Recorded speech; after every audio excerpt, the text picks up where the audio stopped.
হুজুর উপস্থিত জনতাকে জিজ্ঞেস করলেন, ওই মিয়ারা, এই লোকটা সম্পর্কে তোমাদের কোনো ভালো কাজের রিপোর্ট আছে, জানো কিছু? কেউ কিছু কয় না।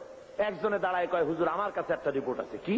কয় যে একবার আমি দেখেছি একটা ইসলামের মুজাহিদ দল জিহাদ করে রাত্রে এক জায়গায় তাবু গেড়ে তারা বিশ্রাম আরাম করতেছিলেন, আর আমি এই লোকটাকে দেখেছি সারা রাত দাঁড়িয়ে দাঁড়িয়ে মুজাহিদদেরকে পাহারা দিয়েছে, যাতে করে এই মুজাহিদদের কারো কেউ অত্যাচার করতে না পারে, রাত্রে আক্রান্ত না হতে পারে, সেই জন্য সারা রাত এই লোকটা দাঁড়ায় দাঁড়ায় পাহারা দিতে আমি দেখেছি।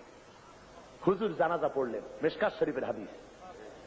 হুজুর জানাজা নিজে পড়লেন, জানাজা পড়ে কবরের মধ্যে রেখে আল্লাহর নবী বলেন, ও কবরওয়ালা, তোমার সাথীরা তোমাকে বলে জাহান্নামী, আর আমি নবী মুহাম্মদ রাসূলুল্লাহ সাল্লাল্লাহু আলাইহি ওয়াসাল্লাম সাক্ষী দিতেছি বেশক তুমি আল্লাহর জান্নাতি। সুবহানাল্লাহ, সুবহানাল্লাহ। হুজুর বলেন, ওমর, মানুষের শুধু বাহ্যিক দিকটাই দেখতেই দেখো না, তার অন্তরের আবেগ মহব্বতের দিকটাও দেখো, জন্মটাও দেখো। জোরে বলেন সুবহানাল্লাহ। ভাইয়ের আমার, আল্লাহর দেওয়া এই বিধান বাংলার জমিনে কায়েম করার জন্য সাহাবায়ে কিরাম যেমন রক্ত দিয়েছেন, রাসূলে পাক যেমন রক্ত দিয়েছেন, জান দিয়েছেন, বাংলার জমিন আমাদের প্রিয় মাতৃভূমি, এই জমিনে আল্লাহর দেওয়া বিধান কায়েম করতে যদি রক্ত দেওয়া লাগে, জান দেওয়া লাগে, দিবেন আপনারা? দিবেন আপনারা? আমি আজকে এই মাহফিলে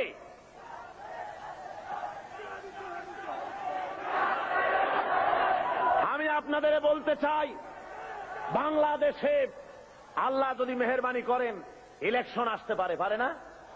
পারে কিনা? আল্লাহ মেহেরবানি করলে ইলেকশন আসবে, কিন্তু সেই ইলেকশন আসলে পরে গণতান্ত্রিক পদ্ধতিতে আল্লাহর দ্বীন কায়েম হওয়ার পথ আছে, সুযোগ আছে। যে কোন আদর্শকে সফলতার শীর্ষে পৌঁছে দেওয়ার জন্য দুইটা পথ, একটা বিপ্লব আর একটা হলো গণতন্ত্র। বিপ্লবের পথ রক্ত পিচ্ছিল, আর গণতন্ত্রের পথ সহজ এবং সাবলীল। আমাদের দেশে গণতন্ত্রের পরিবেশ আছে, আছে না? গণতন্ত্রের পরিবেশ আছে। এই গণতান্ত্রিক পরিবেশে যদি গণতন্ত্র আসে, ইলেকশন যদি হয়, তাহলে এবারের ভোটগুলি যাবে কোথায়? কাদের কাছে যাবে? ধরে বলেন, ইসলামের কাদের কাছে দিবেন? কিন্তু বসন্তের কোকিল আছে এক রকমের। বসন্তের কোকিল চেনেন? নাম শুনছেন, চেনেন না। বসন্তের কোকিল কারে বলে? সারা বছরে খোঁজ নাই, বসন্তের সময় কু কু করে, ঠিক কিনা? ইলেকশন আসতে পরে এক শ্রেণীর হুজুর আসবেন, সারা বছর রাজনৈতিক ময়দানে নাই, জেলে নাই, জরিমানায় নাই, কোথাও নাই। অতদলীয় মোর্চা, অতদলীয় নেতা, লোক নাই, জন নাই, এসে পাগড়ি মাথায় দিয়ে বলবে, ইসলাম গেল, আসুন আপনারা সবাই ভোট দিয়ে আমারে প্রেসিডেন্ট বানায় দেন। এরকম হুজুর, এ ধরনের পীর সাহেব, এ ধরনের কোন মৌলানা সাহেব দাঁড়াই দিতে পারে, আমারে ভোট দেন।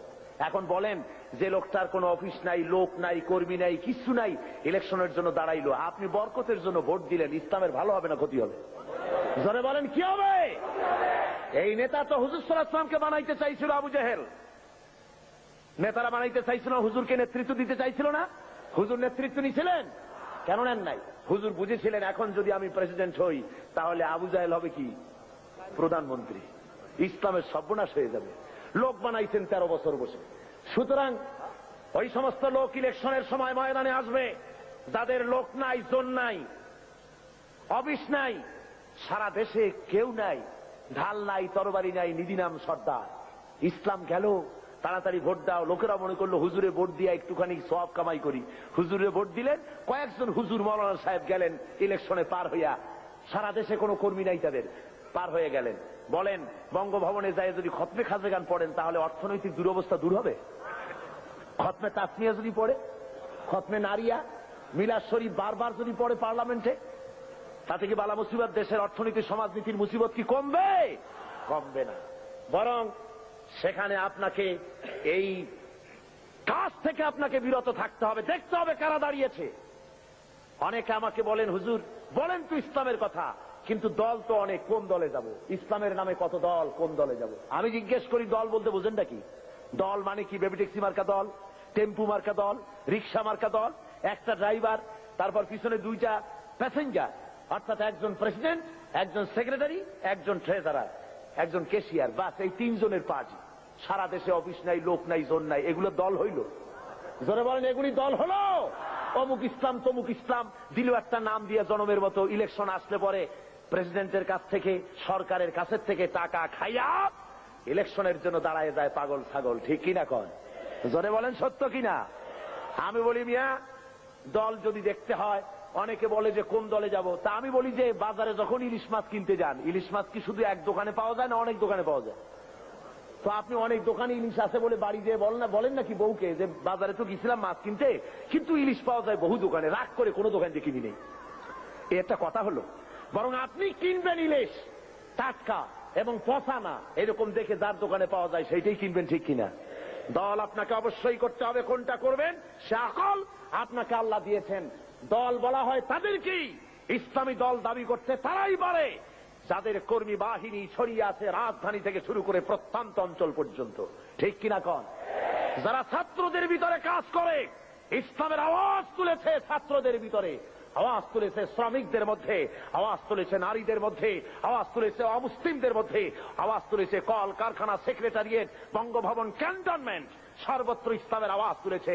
আর মানুষের চিন্তা শক্তির পরিশুদ্ধির জন্য অগণিত ইসলামী সাহিত্যের ভান্ডার, সাহিত্য সম্ভার দিয়ে গোটা দেশকে ছেড়ে ফেলেছে। তার নাম ইসলামী আন্দোলন। জোরে বলেন ঠিক কিনা? এই আন্দোলন কোনটি তা বোঝার মতো আকল আপনাদের থাকা উচিত, এবং সেই দলে শরীক হয়ে আল্লাহর দেওয়া বিধান বাংলার জমিনে প্রতিষ্ঠা করার দৃঢ় শপথে উজ্জীবিত হতে হবে। আজকের মুসলমানদেরকে রাজি আছেন? জোরে বলেন রাজি আছেন? তাহলে আজ এই মাহফিলে NSI, IB, SB, DFI, army intelligence, গভর্নমেন্টের গোয়েন্দা বিভাগের কেরামন কাতিবিন ভাইরা সব আছেন। ঠিক কিনা? সব আছে। কিন্তু দুর্ভাগ্য, জাতীয় পত্রিকার সাংবাদিকগুলি আসেন না। ওই 2000-2500 লোকের বিশাল জনসভায় হাজির, ছবি টবি সব ঠিক মতো দেওয়া যায়, এটা দেওয়া যায় না। তার কারণ হলো এখানে যেসব কথা বলা হয় তা তাদের কিছুটা অসুবিধা।